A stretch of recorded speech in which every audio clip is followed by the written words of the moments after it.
దేశమంతటా ఘనంగా అమృతోత్సవం జరుపుకున్నాం. బానిస సంఖ్యలను తెంచి దేశానికి స్వాతంత్రం తెచ్చిన యోధుల్ని, అలాగే జాతి నేతల్ని పూజించుకున్నాం. వారి గొప్పతనాన్ని స్మరించుకున్నాం. అయితే నవభారత నిర్మాత పండిట్ నెహ్రూ చరిత్రను మాత్రం ఎందుకు తెరమరుగు చేసే ప్రయత్నాలు జరుగుతున్నాయి? పథకం ప్రకారమే ఇది జరుగుతుందా? దేశానికి నెహ్రూ చేసిందేమిటి?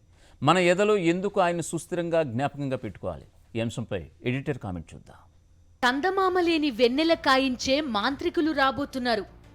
ఆకాశం లేని ఇంద్రధనస్సును పూయించే చమత్కారులు కూడా రాబోతున్నారు. పండిత నెహ్రూ ప్రస్తావన లేకుండానే స్వతంత్ర భారత ప్రస్థానాన్ని వినిపించగల హరికథకులు ఇప్పటికే వేంచేసి ఉన్నారు. ఇక ముందు ఇలాంటి అనేక వింతల్ని చూడవలసి ఉన్నది. అనేక విషాదాలను కూడా తట్టుకోవలసి ఉన్నది. దేశానికి స్వాతంత్ర్యం సిద్ధించి 75 ఏళ్లు నిండిన సందర్భాన్ని అమృతోత్సవంగా జరుపుకోవాలని కేంద్ర ప్రభుత్వం సంకల్పించింది. ఆ మేరకు పిలుపునిచ్చింది. ప్రజలు అద్భుతంగా స్పందించారు. కూలి జనం కూడా మువ్వన్నెల జెండాలను ఎగరేశారు. జనగణమన పాడారు. జై హింద్ అంటూ జెండాలకు వందనం చేసిన తర్వాతే పనుల్లోకి దిగారు. దండకారణ్యంలోని గిరిజన బిడ్డలు కూడా జెండా పండగలు చేసుకున్నారు. దేశభక్తి ఏ ఒక్కడి అబ్బసొత్తు కాదని ఢంకా బజాయించి చెప్పారు. ఈ నేల మీద మొలకెత్తిన గడ్డిపోచకు కూడా దేశభక్తిపై పేటెంట్ ఉన్నదని ఘంటాపథంగా చాటి చెప్పారు. భావజాల వాతావరణ మార్పుల ప్రభావం ఈ ఉత్సవాల్లో అక్కడక్కడా కనిపించింది. నవభారత నిర్మాత పండిత జవహర్లాల్ నెహ్రూ ప్రతిష్ఠ మీద దాడులు జరిగాయి. ఈ దాడుల్లో ప్రభుత్వాలు, పాలక పార్టీలు కూడా పాల్గొన్నాయి. దేశ విభజనకు నెహ్రూయే కారకుడంటూ బీజేపీ విడుదల చేసిన వీడియో ఆరోపించింది. కర్ణాటకలోని బీజేపీ రాష్ట్ర ప్రభుత్వం అధికారికంగా కొన్ని పత్రికా ప్రకటనల్ని విడుదల చేసింది. అందులో నెహ్రూను మినహాయించి మిగిలిన జాతీయ నాయకుల ఫోటోలు వేశారు. అంబేద్కర్ బొమ్మను కూడా అట్టడుగున మొక్కుబడిగా వేశారని, బ్రిటిష్ వారిని క్షమాభిక్ష వేడిన సావర్కర్ ఫోటో మాత్రం ప్రముఖంగా వేశారని విమర్శలు కూడా వచ్చాయి. నెహ్రూ చరిత్రను తెరమరుగు చేసే ప్రయత్నాలు పథకం ప్రకారమే ప్రారంభమైనట్టు కనిపిస్తున్నది. ఈ దేశంలో ఏ హృదయ ద్వారం తెరిచినా నువ్వు, ఈ దేశంలో ఏ దారి మలుపు తిరిగినా అక్కడ నీ పదాంకం. అట్లాంటి నిన్ను ఈ దేశం ఎలా మరవగలుగుతుందని నెహ్రూ చనిపోయినప్పుడు రాసిన కవితలో బాలగంగాధర్ తిలక్ ప్రశ్నిస్తాడు. అది అసాధ్యమని ఆయన అభిప్రాయపడ్డారు.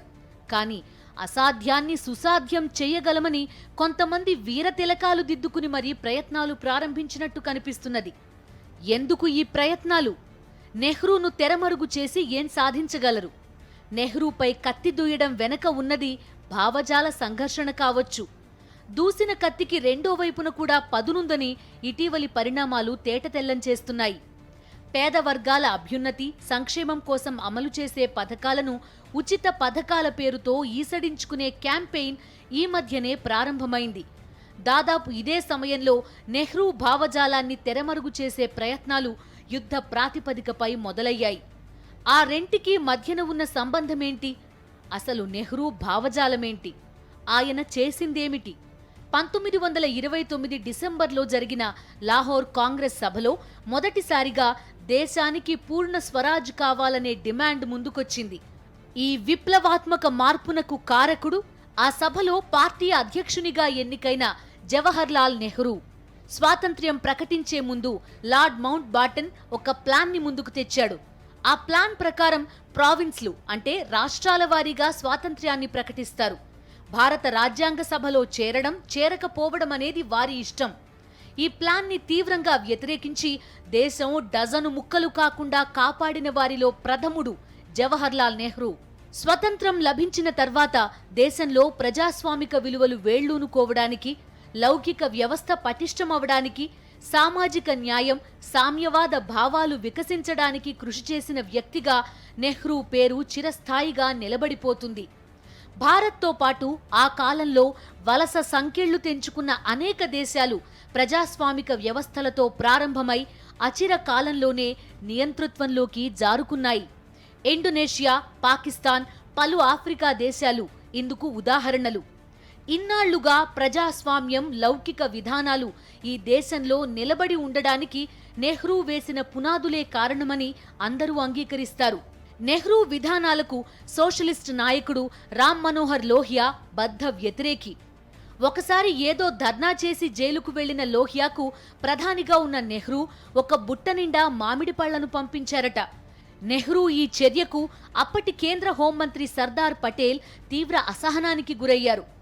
జనసంఘ్ టికెట్పై లోక్సభకు తొలిసారి ఎన్నికైన వాజ్పేయి తన విధానాలను విమర్శిస్తూ చేసే ప్రసంగాలకు నెహ్రూ ముగ్ధుడయ్యేవారట. ఒకసారి ఓ విదేశీ దౌత్యవేత్తకు వాజ్పేయిని పరిచయం చేస్తూ ఈ యువకుడు భవిష్యత్తులో దేశానికి ప్రధాని అవుతాడని నెహ్రూ చెప్పారట.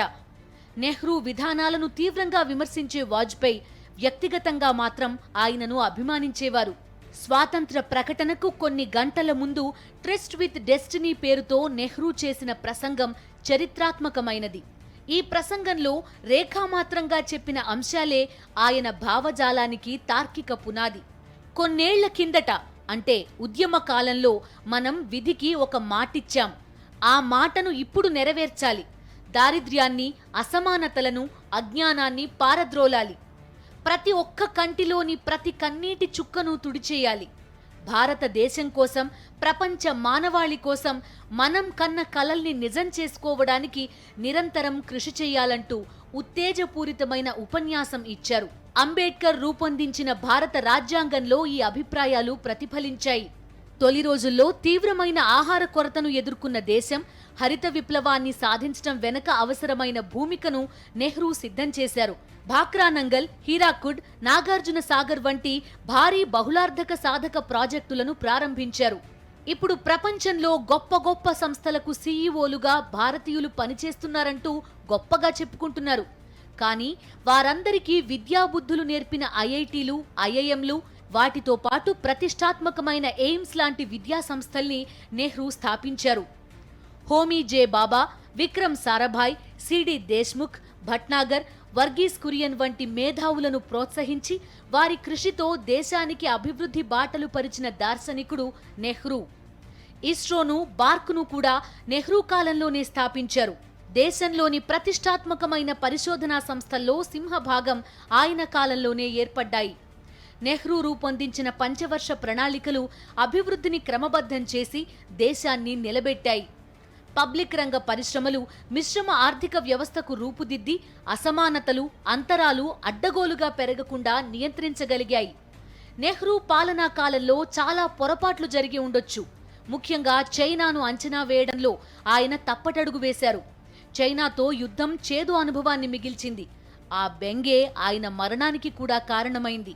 17 ఏళ్ల సుదీర్ఘ పాలనలో దేశీయంగా కూడా నెహ్రూ కొన్ని తప్పటడుగులు వేసి ఉండొచ్చు. స్థూలంగా చెప్పాలంటే ఆయన ఆధునిక భారత నిర్మాణానికి రాళ్లెత్తిన కూలీ నంబర్ 1. దేశాన్ని అభివృద్ధి పట్టాలు ఎక్కించినవాడు. ప్రజాస్వామ్య వ్యవస్థ పతనమవ్వకుండా కాపాడినవాడు. లౌకిక భావాలను సమాజం గుండెల నిండా నింపినవాడు. సమతా భావాలకు జైకొట్టినవాడు. మనిషిని ప్రేమించినవాడు. ఈ దేశపు మట్టిని ప్రేమించినవాడు. ఆయన పటేల్ విగ్రహమంత పెద్ద విగ్రహాన్ని పెట్టకపోవచ్చు, కానీ ప్రపంచ కార్పొరేట్ రంగాన్ని ఏలుతున్న మేధావులను తయారు చేసిన ప్రతిష్టాత్మక విద్యాలయాలను స్థాపించారు. ఆయన రామమందిరాన్ని నిర్మించకపోవచ్చు, కానీ ఆధునిక దేవాలయాల నిర్మాణానికి ఆద్యుడు. ఛాందస భావాలకు బద్ధ విరోధి. శాస్త్రీయ ఆలోచన రీతులకు, సైంటిఫిక్ టెంపర్కు కేర్ ఆఫ్ అడ్రస్ పండిత నెహ్రూ. ఇప్పుడా చిరునామాను చెరిపేస్తారట. కోటు మీద అలంకరించుకున్న గులాబీ పువ్వును పీకి పారేయొచ్చు, కానీ ఎదలో పూసిన ఎర్ర గులాబీలను పీకేయడం ఎలా సాధ్యం?